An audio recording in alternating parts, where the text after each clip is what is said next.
છે, વાતાવરણ છે અને પલકે નેવડી વાવી હતી. નેવડીના ફૂલ તમે જોઈ શકો છો, કેટલા મસ્ત થયા છે, સારી વધે છે. એ ખરી ગયું લો. નેવડી વધ્યું જ નથી. નેવડી સરસ થઈ છે. અને આ તુલસી, આમાં તુલસી જ વાયા છે. અને જોવો હવે કિચનમાં જઈને થોડુંક રસોઈ બસોઈનું કામ સંભાળી લેવી.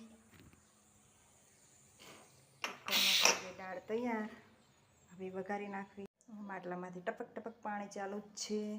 હવે આમાં આપણે નાખી દીધું છે તેલ. એટલે તેલને સ્વાર્યું, તપેલું જ મૂક્યું છે.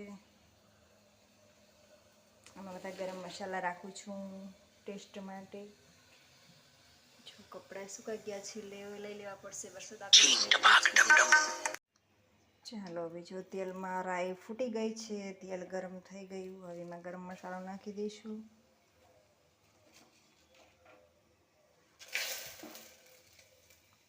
બધું ગરમ મસાલો નાખી દીધો. ઘડીક ગેસ બંધ કરી દેવું. હવે નાખી દઉં મસાલો તૈયાર કરેલો. ગેસ તો બંધ જ છે. મસાલો હરખો થઈ જાય આમાં કકડીને પછી ગેસ ચાલુ કરવાનો, ત્યાં સુધી નહીં. અને કે તેલ વધારે ગરમ હોય અને ગેસ ચાલુ રાખવી તો મસાલો બળી જાય.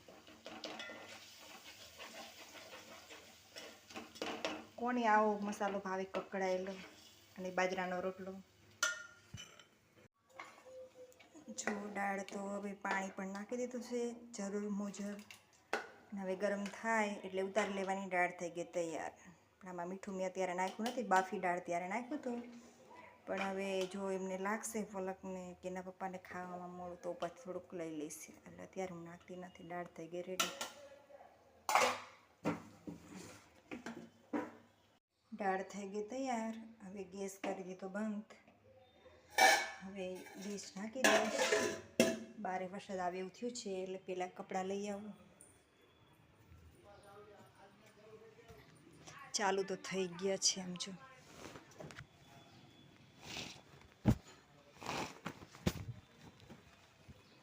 બોલો થોડી જ વારમાં બંબાઈ થવા માંડ્યા. વરસાદ તો જો ચાલુ થઈ ગયો. મારા અંશના બૂટ પડ્યા છે બારે.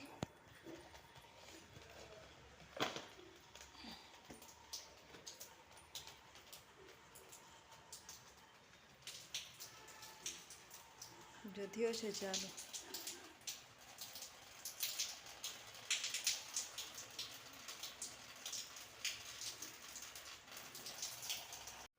હવે રોટલી કરવાનું કામ ચાલુ કરી નાખવી. ચલો મળીએ બીજા વિડીયોમાં. હવે રોટલી કરી નાખું. ચાલો મળીએ બીજા વિડીયોમાં.